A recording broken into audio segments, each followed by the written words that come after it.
तू किती दिवस दुसऱ्यांवर डिपेंड राहणार आहेस? जेव्हा हा प्रश्न तू स्वतःला विचारशील ना, तेव्हा तुझं पूर्ण आयुष्य बदलून जाईल.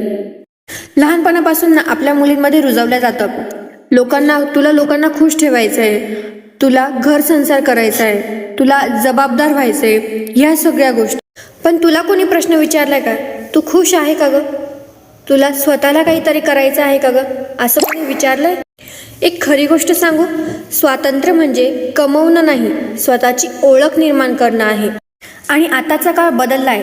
दररोज मोबाईलवर 1 तास काम करून तू स्वतः कमवू शकतेस. आणि इमॅजिन कर, स्वखर्चाने स्वतः शॉपिंग करते, घराला हातभार लावते, स्वतःचा खर्च स्वतः करते, कोणापुढे हात पसरवण्याची सुद्धा तुला गरज पडत नाहीये. स्वतःचं ओळख, नाव आणि हक्क स्वतःच्या दमावर उभा करतेय. हे सगळं विचार करून त्रास होतोय ना तुला?